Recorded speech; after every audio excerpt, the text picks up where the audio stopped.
Farmers Organisation has joined the chain of South Africans given to the needy, but the organisation says it'll not donate through government. It says it'll decide who should get the food based on need, not race. WFO President Dr. Theo de Jager joins us on Skype from Tzaneen. A very good morning to you. Why are you doing this without the government?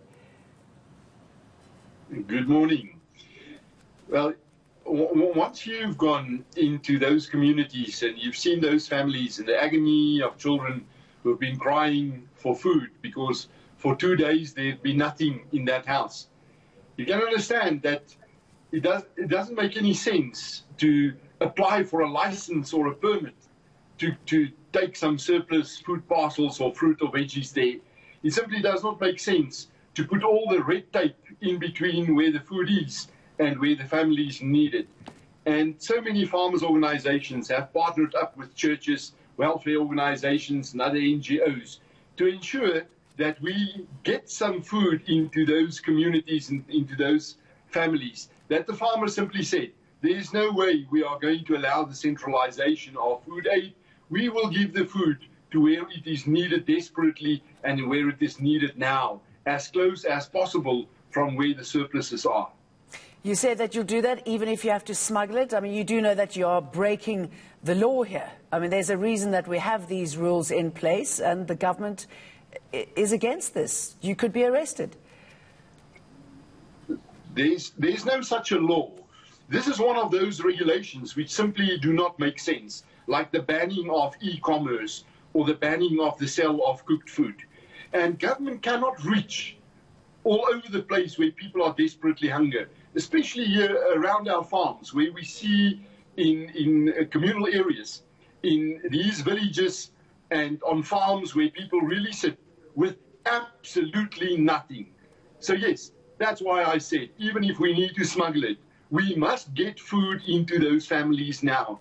I'm pretty sure that those who made these rules, and it's not even a regulation yet, it is just politicians who said, we need you to bring these foods to our central depots and we will distribute it from there. I'm pretty sure that not one of them has been into one of these families where we have experienced the agony of simply not having something to eat. Theo, I mean, it's a lovely thing that you're doing. Nobody condemns anyone who wants to give food to the needy, but, you know, regulations are out there which abide by which are around the lockdown, which means that you cannot do this. I mean, what sort of conversation have you had with government departments so that, if anything, you work together? Well, no, we've not been working together.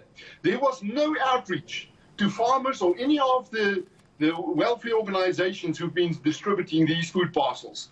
We have communicated to government to say, we see what is happening on grassroots level. We can see on local level. Our trucks of food parcels get to councillors who do not take it to where it is needed most, who dish it out to their own families and friends and their own supporters.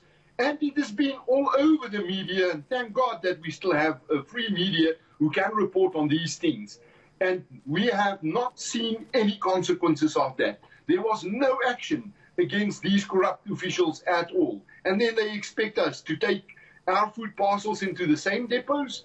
It can simply not happen. And then anyway, many of these communities live around our farms, live close to us, have worked on our farms, or who frequently come here to buy some fruit or some meat. No, I'm sorry. It is not a regulation as yet, and we need a proper discussion in society about this before some local or provincial politicians can simply decide everything must be centralized.